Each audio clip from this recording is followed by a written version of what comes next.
What's up guys, welcome to Voicey here. This is your host, Captain Zach, and today's subreddits are r/IDontWorkHereLady and r/TifHe. Don't forget to like, subscribe, and hit that bell to never miss an episode. This one is called, I'm tall so I'm used to this. I've always been a pretty tall lady, 5'10" in sneakers, so I'm used to having people all over flag me down to grab something that's high, whether they think I work somewhere or not. It's not a big deal, and usually it's not even remotely memorable when it happens. But this particular instant makes me chuckle still. Here's the cast. Young woman. Older lady. I was roaming the grocery store to look for brownie mix and swung through the bread aisle on my way there to grab some bagels. As I was trying to find the ones I like, I could hear a conversation between two women to my right. They were speaking Spanish, so I couldn't really tell what they were saying, but eventually I heard something that sounded vaguely like urging, and I caught a glimpse of the older woman of the two pointing at me. I couldn't help but look, and I noticed the younger woman is in the store uniform. She comes over and very sheepishly asks if I'll grab something off the top shelf. She and this older woman couldn't have been even 5 feet tall, so getting up there would have required a ladder, or, as it happens, a tall and awkward white girl. No biggie. I stroll over, grab the thing, which turns out to be hot dog buns, and hand it over. The older lady says, "Thank you," in English, but the moment I smile and start to walk off, there's a rapid stream of Spanish, and a young woman goes, "Oh wait, she needs..." So I come back over, and old lady is pointing up at the rest of the hot dog buns. "How many do you need?" And the old lady responds with something I don't catch, but it's kinda long-winded. Young woman nods and says, "She needs 9 more. Wow, is there a party? Sí, yes. Oh, cool. So I grab as many as I can, standing normally, then go on tiptoes to grab the few more that she needs. She puts them all in her basket, tells me thank you again, and then turns to a young woman and says something. Young woman looks a little awkward and replies, at which old lady goes, "Oh," and says something else. She thought you were a worker here and wants to apologize for bothering you? I'm not wearing anything remotely like the store uniform. Well, it's no big deal. I don't mind. I hope your party goes well. Young woman translates for me. Thank you. So yeah, nothing terribly dramatic, just something that amused me. I am utterly outraged at the wholesomeness of this post. I mean, I came here for destruction, for beheadings, for the ravaging of cities, for the burning of children. I'm just kidding. I've just been watching Game of Thrones. I love this. This one's called, I Don't Work for Valet.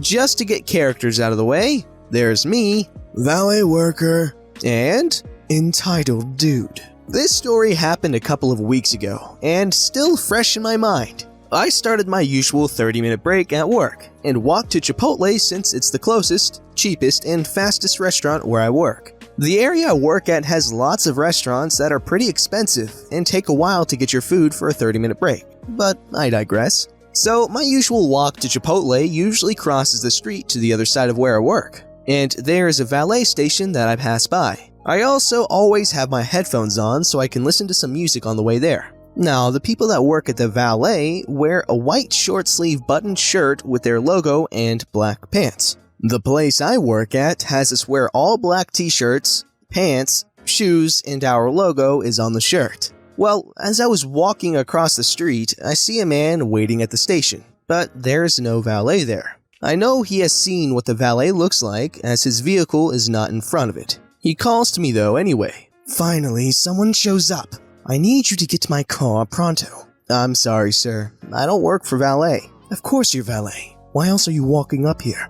Just because I'm walking in this general direction doesn't mean I am walking to the valet station. Whatever, just go and get my car. Sir, you saw me walk out of the store. You could have just been goofing. But he didn't say goofing. In there. From there, I just rolled my eyes and decided to walk away. I put my headphones back on, but that was a no-no. He grabbed my shoulder and took my headphones off.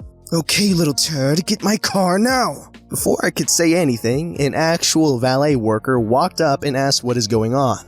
The entitled dude looked at him and noticed that the logo on his shirt has the logo for the valet service. He gave me back my headphones and took his arm off of me. I'm so sorry, this man was trying to fake himself as a valet worker, and I stopped him. Sir, he works at the store on the other side of the street. He walks past here almost every day. I go to Chipotle a lot. So I highly doubt he was doing any sort of thing. Now give me your information so I can get your car. He looked at me next. I apologize, man. I can call the cops if you want. I shook my head because I don't have time to deal with it any longer. And I looked at entitled dude. You should ask people first if they work here, not just assume that everyone is just goofing off. Entitled dude tried to say something back, but I already put my headphones back on so I can go grab some food. Low-key but satisfying ending. I like how the dude was just minding his own business, and that's what he wants to do. If a plus ultra ending would be those insane, over-the-top, ultimate destruction type of ending, then this would be, a medium good enough, you know? Oh, and by the way, yes, plus ultra is referring to My Hero Academia, because I remember the last time I used that to describe an ending, I saw a lot of comments asking, was that an MHA reference? But yeah, it is. This story's called, Looks Like I Work at Walmart Now. After watching a whole crap load of VoiceyHere videos on YouTube, I thought it was about time I started entering some of my own stories. This one isn't a bad one, but a funny one that happened to me not that long ago. It happened in the beginning of August back in 2017. It was the first week back to school and needed to start shopping for the usual supplies. I had my mother drive me, I didn't drive yet, to a Walmart in an area where she could just drop me off and take care of some errands she had too. I had just gotten out of a school that's a uniform school. The thing about my school's uniform, it looked practically identical to the Walmart uniform. Dark blue polo shirts and khaki pants. That fit the bill. They do have two other colors, light blue and yellow, but I like the dark blue better. As for the pants, we could either wear khaki or black colored pants. On that day, however, I had to wear the khaki because my black pants were in the wash. Aside from the colors, the only way to see that I wasn't an employee there was if you looked at my shoes and my school logo. A yellow shield with an R on the left side of my chest. I walked around the school supply area and picked up a few items. Notebooks, binders, a pencil bag holder, etc. All being held in front of me from my stomach to chest, just barely covering my school logo. I went into another aisle to get my final items, a sharpener or pens, can't remember, when I heard a lady call to me. "Excuse me, miss?" I look over to her.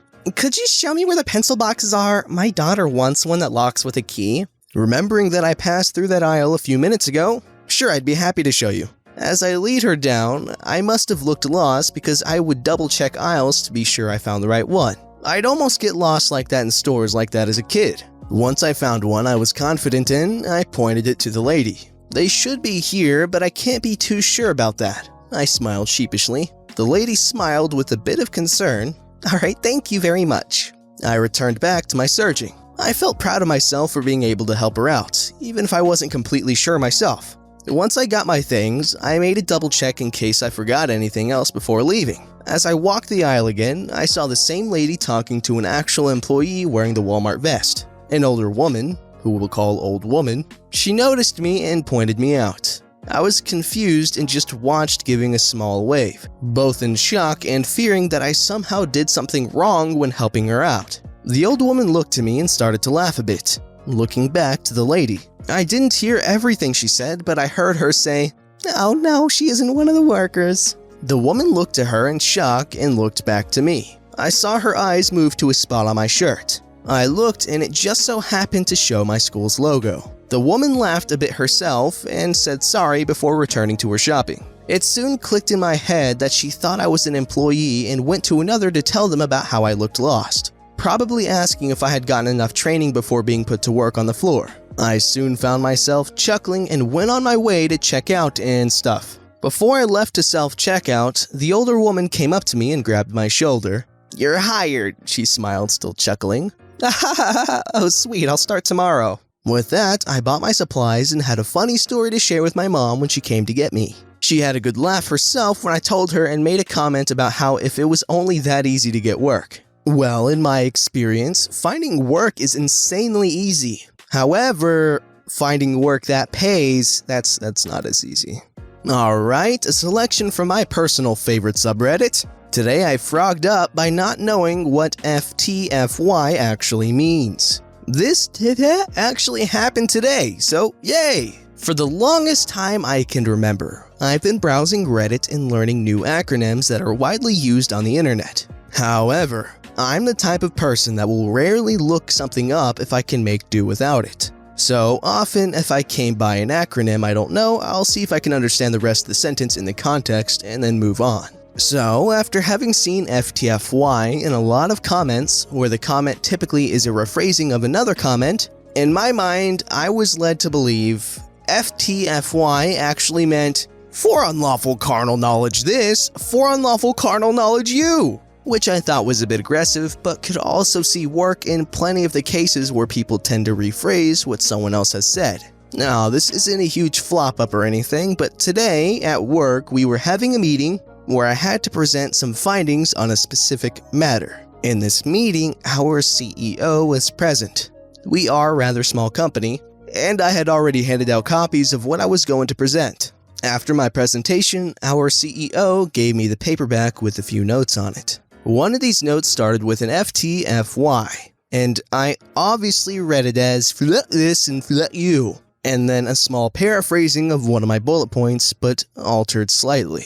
The rest of the notes were fine, so I shook his hand to say thanks for the meeting, and with a smile, I looked him straight in the eyes and said, "Muck you too." It was very evident that he didn't expect this response, and I got very confused very fast. And then pointed to the paper and tried to explain that he wrote, "You first." That is when he pointed at it, started laughing and said, "It means fixed this for you."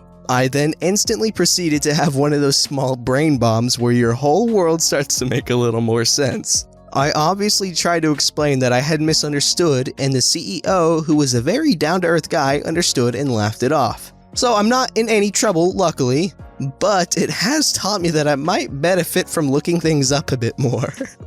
Oh man, that could have ended so badly. Okay, yeah, the situation itself is funny, but what's funnier is just imagining what could have been. Alright guys, our next story is a tale of elegance, of class, of grace, of majesty. It's called "Today I Fluffed Up by Scratching My Nuts and Completely Ruining My First Date." This fluffed up happened when I was a teenager. I think I was 14 at the time. Of course, I had a crush on a girl at this time, and I was building up a strong, deep connection between me and Sarah. One day, I asked her out for cinema, and she said yes. I was really excited since I haven't dated a girl yet, and she was funny and smart. She wanted to pick me up at my place, and I wanted to look fashionable for our rendezvous. Skinny jeans were very popular back then, but I haven't worn one yet. I've always been the casual shirt and jeans type of guy, so I decided it would be an awesome idea to buy one. I went to H&M and finally bought one. I liked them even though they were a bit too tight for me, but I wanted to look good and let her know that I am a man of fashion and style. The next morning felt like Christmas for me. I was very excited that day and nervous as well. I dressed myself up, put on the best cologne I had, and I was ready to go. The skinny jeans were so tight that they were itching my garbanzo bag very heavily, forcing me to scratch my garbanzo bag constantly. The doorbell rang. She is there. Oh my god. My heartbeat doubled and I started to sweat. One quick look in the mirror says everything is good. I went down the stairs, opened the door, and boy was I impressed. She looked very beautiful. "You look very good, Sarah," I told her. She smiled and gave me a hug. Good start, I thought to myself. Well, it would have been even better if your dumb butt did not forget the red roses laying on your desk. I stumbled the best excuse I could make up in a split second. I forgot my keys. I'll be right back." She looked surprised and I rushed up to my room. I looked around and found the roses on my desk. As I was grabbing them, the itching was getting heavier and heavier. I started to scratch my nuts with my hand, but the itching did not go away. The opposite happened. It got worse and worse. But I had to hurry up since Sarah was waiting downstairs. I had to find something to relieve the itching. I went downstairs and told her to wait outside. "I need to help my brother real quick." I lied to her. She looked a bit annoyed, but said alright and went outside. I rushed up the stairs and went to my bathroom. The itching was unbearable at that moment. Using my bare hands did not help. It was like my garbanzo bag was on fire. I searched for something spiky and there it was, my sister's hairbrush. I thought about it for a second. Was I really considering scratching my nuts with my sister's hairbrush? Heck yes, I was! I did not want to let Sarah wait any longer. What if my brother will see her and ask what's wrong? I closed the door and opened the devil's jeans. I grabbed the poor hairbrush and started to scratch my garbanzo bag with it. I moaned by the relief and even closed my eyes since it felt so flippin' good. I scratched my nuts for what felt like an eternity. I opened my eyes and I died inside. Sarah saw me through the window. Satan did his work. It seemed that I was so into scratching my nuts that Satan led me standing still right in front of the window. Now for you guys to know. Sarah waited next to the bus station, which was 5 to 6 meters away from the bathroom's window. You could see someone in there if you stood next to the bus station, but only if the person is standing right in front of it. Just like me. I wanted to die immediately. She looked in complete disbelief with her mouth wide open at a boy with his pants down. One hand holding up his bratwurst, while the other one was used to scratch his garbanzo bag with the hairbrush. Either she was impressed with what she saw or the fact that I just flipped up. We had direct eye contact for a few seconds. I just stood still, not able to do anything. Still had my pants down, the hairbrush in my right hand, and my bratwurst in my left hand. She then closed her mouth, turned around, and went away. I could not believe my own stupidity. I was devastated. We haven't talked, hard to imagine why, anymore. I avoided her the entire 3 years in school until she finally moved away to another country. Oh god, poor kid. Oh gosh. Okay, yeah, that was, social suicide right there. Oh, goodness. Okay, moving on. Alright, this story's called Today I Fudged Up by Pranking My Girlfriend. Yesterday, I decided to prank my girlfriend by pretending to be my twin brother. Random as truck, I know, but I've always wondered if I could fool her into thinking I was him. It was time. So, there I was, approaching my house and ringing my doorbell completely in character. I was wearing torn denims and Converse sneakers, the complete opposite of what I normally wear, but exactly the style to match my brother. I was walking like him, talking like him, sounding like him, heck, even smelling like him. My girlfriend eventually opened the door and saw deepfake me standing there. Regardless of how well prepared I was to play my twin brother, the moment I locked eyes with my girlfriend, I expected her to see right through my facade. She stared at me, confused. At first, I wasn't sure if it was because she knew it was me or because she was surprised to see it's my brother. There was only one way to find out. I said hi and dropped the "I was in the neighborhood" line. My girlfriend suddenly pulled me inside and slammed the door shut. Are you flipping out of your mind showing up here like this? I thought I'd visit. And I thought we agreed to stop seeing each other. What do you mean? What the front door do you mean? What do I mean? Whatever that crap was between us, it's over. Go home to your fiancé. Enough. It's me, your boyfriend. You don't know when to give up, do you? I showed her my ID. I'd never seen so many mixed emotions flash across her face until that moment. At first, she tried to play it off like she was in on the act all along, and this whole interaction was nothing more than a cheating girlfriend narrative she fabricated on the spot just to mess with me. I wasted no time calling my brother and flippity-doo-dying forcing a confession out of him. The mother suction cupper admitted to seeing my girlfriend on and off behind my back for months. When that call ended, so did my relationship with both of them. Okay, this story is really sad and unfortunate, but the funniest part, it was so funny how he was like, I was in the neighborhood. I don't know why that's so funny. Don't forget to like, subscribe, and hit that bell to never miss an episode.